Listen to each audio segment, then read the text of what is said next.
Warning: the following episode contains elements of horror that may be unsuitable for listeners under the age of 13. Listener discretion is advised.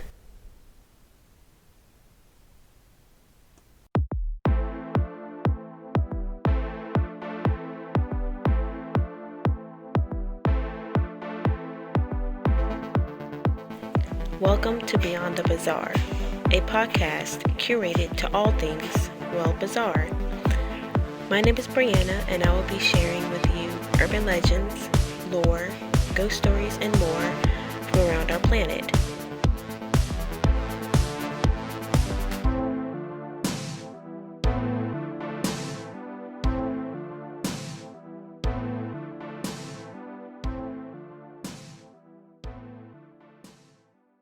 Hey everyone, welcome back to a new episode of Beyond the Bizarre.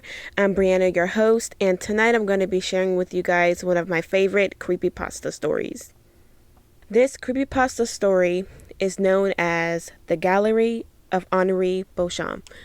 The creepypasta first appeared on the internet around 10 years ago, sometime around 2010. I still can't believe I'm saying 2010 was 10 years ago, but whatever. So that's the name of the creepypasta. Can't really summarize it. Don't really know the origins. I guess it's just someone's experience or the extension of someone's imagination, but whatever the origin of it is, it's one of my favorites, and I would like to share that with you now.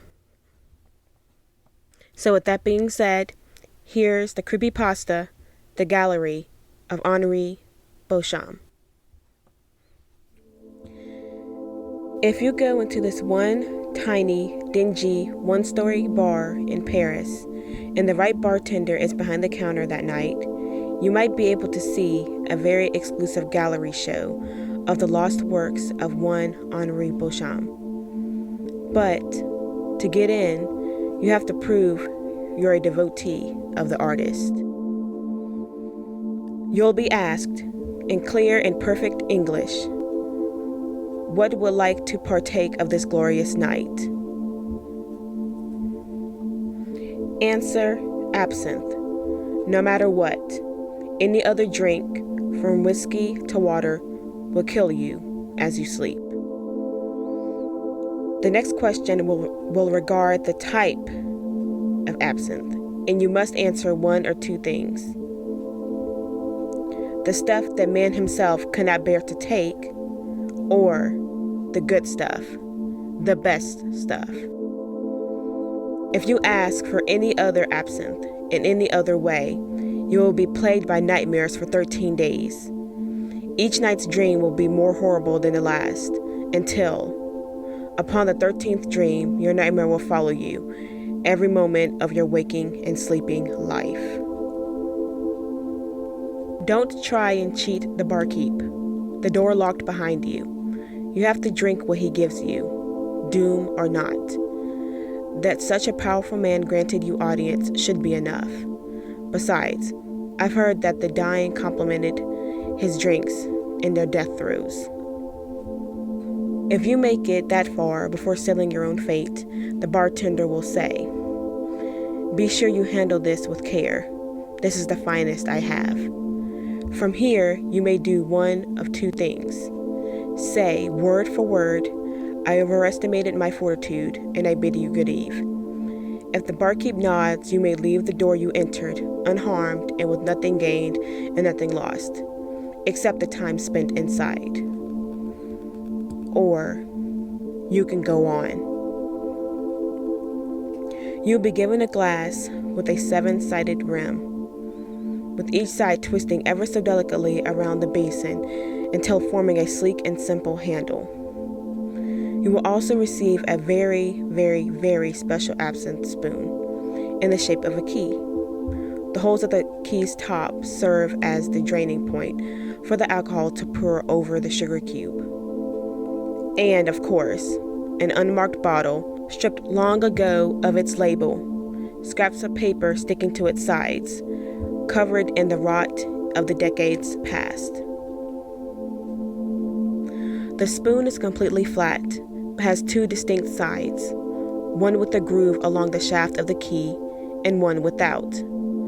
Turn the shaft down so its groove will be face down. If you attempt this face up, your absinthe will taste foul. Your nose will burn and your eyes will shrivel in their sockets with unspeakable horrors not of this world. Now, if your spoon is the right way up, begin preparing the absinthe as one would. Put the sugar on the spoon and pour the alcohol over it so it gains its color and special qualities. Say cheers to your friend, the barkeep, and bottoms up. If you don't, the absinthe will burn every innard it touches with the power and pain of sulfuric acid. If you've done it right, the already dim lights will go off, and darkness will consume the bar. Don't be afraid. The darkness is the cue that you've been approved for the exhibit. Wait out the darkness and keep silent as the dead, lest the barkeep decide to make you so. Eventually, not too long, 2 to 3 minutes, a green floodlight will shine brightly on a door on the far wall of the bar. The bar will be bathed in green, and not just from the floodlight. Little luminescent spheres will gently drift throughout the room, and the barkeep will no longer be there, nor any other unassuming patron inside before. There's no danger by this point. Consider it a safe point. If you didn't finish the absinthe, you don't have to, but you might need the alcohol. Either way, take the spoon and put it in the keyhole of the green-lit portal's doorknob. It will fit perfectly and reach the end of the keyhole with a resounding click. Inside is a small elevator with the most beautiful woman any mortal eyes can imagine, bathed in the green glow and just such an angel that the light refracts beyond her into the shape of wings. The green fairy herself will ask you, going up? And considering all the trouble you went through, it would only make sense to say yes. Now, you have one more hurdle to clear. She will ask you, as you cross the line from the bar to the compartment, how would you compare Beauchamp's surrealism to that of, say, René Magritte? For your reply, you must say, I've come to see more than art tonight. If you do, the green floodlight will blow out, the doors will slam shut, and the elevator will plummet through the seemingly infinite blackness before a red light grows brighter as the elevator nears the very depths of hell. Now, if your elevator begins to go up, the green light will also fade, but in its place will be the cool glow of the moon. But before you even recognize it, the elevator will reach the top of its, well, let's call it a shaft to not get too intricate. Now, I'm not sure about this as the rest, but I've heard that if the green fairy kisses you on the cheek as you leave the elevator, you will always be blessed with a creative inspiration, a permanent, ever-changing muse. You can't ask her. You can't kiss her. She has to do it of her own volition. If not, well, nothing. But no reason to do it anyway and anger the woman who is responsible for keeping the Beauchamp painting safe for so many years. You will enter from the elevator a turn-of-the-century parlor with a large poster of Henri Beauchamp on the left side of the opposite wall. On the right is a door. Taking the time to read the poster is a fairly good idea, as it explains the very significance of Monsieur Beauchamp. You see, he was a struggling surrealist in the 1920s, always making art to try to be free of all premeditation, and managed to do so. You see, after one night in a tiny, dingy, one-story bar in Paris, he began to paint patterns. First, it was geometric patterns, then complete fractals, then images that would be in the newspaper the next day, then next week, then from 50 years ago, 100 years in the future, 200 years in the past. Then, on the last night of life, he kidnapped 3 young girls from their homes at night, murdered them, and painted his finest masterpieces in reds and yellows with the blood and bile of virgins. He committed suicide immediately after painting exactly 13 of these. These are behind the door. The first 6 from the left show from left to right the genesis of the universe, the only true visage of God as viewable to the eyes of man, the true image of Jesus Christ, the sprawling clouds of heaven, every pope from the first to faces not yet recognizable, and a portrait of Jesus' appearance in his second coming. The other 6 on the right show, from right to left, the cataclysm of the universe, the only true visage of Satan as viewable to the eyes of man, the true image of Judas, the sprawling flames of hell, every human embodied demon from the first to faces not yet recognizable, and the portrait of the Antichrist in his second coming. Now, 6 and 6 make 12. But what of the 13th? The 13th painting is turned around on its wall pen, the image facing the wall. The space around it is roped up at a very wide diameter, and under the flipped image is a sign in 3 languages. The top is in scriptures of the seraphim, the bottom in the runes of the highest demonic orders, and in the middle in Roman letters, do not touch. Now, like the kiss, I can't say this part with as much certainty, but all the same, I heard that somehow as he died, Beauchamp flayed his skin, his organs, his very soul into some sort of collage. How he took his dead body and created such a horrific masterpiece, I can never say, nor would I ever dare to. So, if you make it, maybe you can flip the canvas over and tell me sometime. You can tell me about it over a drink. Now, I have many creepypastas that I love, but the Gallery of Henri Beauchamp is my favorite because it's a little bit short, but it also kind of gets right to the point of the terror. You kind of can really visualize it, the way it's described, the green light, the fairy on the elevator. You can kind of just like picture it as you're reading it, and I think it's very descriptive, and that's one of my favorite things about it. Also, it's an air of mystery. Like, it makes you wonder, are those paintings, those artworks, are they really there? And it kind of makes you just question things that we probably really shouldn't be questioning, but it just kind of puts that air of mystery there.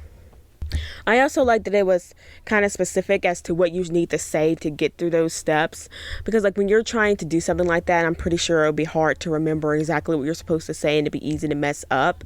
So unless you're really determined to get to the gallery and see these lost artworks, then that's pretty much the only way I could determine that it could be done correctly. One question that when I first read the Gallery of Henri Beauchamp, the creepypasta, one of the first questions I asked myself was, how did Henri get the knowledge that he had painting the things that he painted? Kind of compare, contrast both sides, heaven, hell. How did he see all this? I mean, I don't want to know how, but I can't say I don't want to know, but that's, generally the first question that I think anyone would have asked themselves reading it, like, how did he know? And I wish we had a little bit more information on it. That's if this is true. It is a creepypasta that, could have came from someone's imagination, or could have been based on true account, or just based on what somebody heard and wrote on the internet, who knows. But it's an amazing story. But that's just something that's always kind of been in my head, and whenever I think about this creepypasta or read it, like, how exactly did he know, how to paint? Was he like possessed, or, what happened? Because in the creepypasta, it does mention that he was a struggling surrealist, he was a struggling artist, so maybe he made some type of pact, deal, who knows? I guess only he knows, and the people that have been there to the gallery know. Another component of the creepypasta that I really found interesting was the fact that it takes place in Paris. Now, our very first episode of the podcast was about the Paris catacombs, so it was really nice to be able to find a creepypasta that's set in that same city, kind of throwing us back to our very, very first humble episode. And I say humble because it was a very humble episode, but we were just starting out and we were very excited and trying to learn everything that we needed to learn about being a podcast host, producers, doing what we're already nerds. So we already researched things anyway, but just doing everything that needs to be done to create a successful podcast. We were just kind of starting out, so it was kind of a little rough there at the beginning, and we're still learning now. We're having so much fun doing so, but we're glad to have you guys, tune in week after week and have the support of you guys listening to our podcast and everything that we research and dig up and want to share. Because as I said in last week's episode, we're dedicated to finding weird, creepy, bizarre topics for you guys, especially not so much as in the United States because it's easy. Knock on wood, I don't want to say it's easy because it's sometimes hard to find things, especially lore in America, but we also want to focus on international urban legends, lore, hauntings, things of that nature.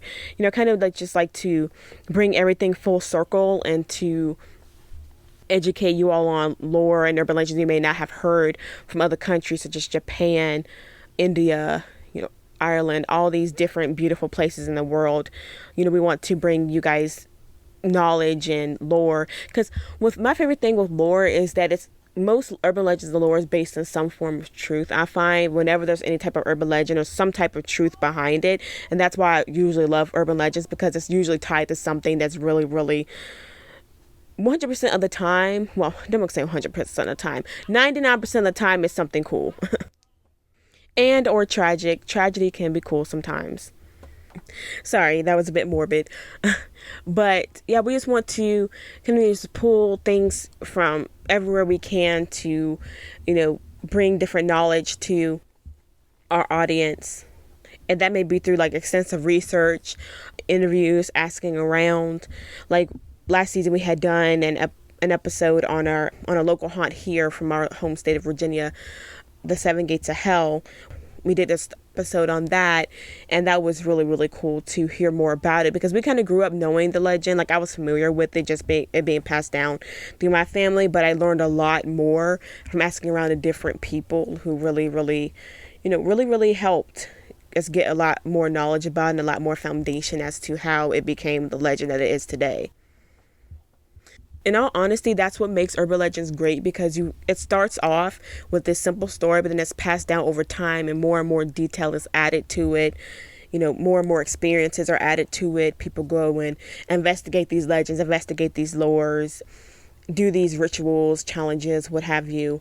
And it all adds to the fundamentals of the story. So you may have someone that can start an urban legend today or start a challenge today, and 20, 30 years from now, it'll have so much foundation to it. It'll be surreal. And as me being a history buff, I really love that, because it's a piece of history just being told and told over and over again to new generations. It's just really, when you think about it, it's a beautiful thing. And that's another reason why I have such a fondness of these creepypastas such as this, because you have these creepypastas online forever, and then they're shared, via email, blogs, podcasts. They're shared over and over again. They, pretty much develop a sense of existence of their own. I think that's just so amazing, because they're just there, forever. And that the same goes for urban legends, lore, ghost stories, especially ghost stories written by authors, just told by word of mouth. They're just here, hopefully for the long run. And as long as these stories are here, we'll be here to share them with you guys every Tuesday here on the Beyond the Bizarre podcast. So with that being said, you all have a great night and stay bizarre.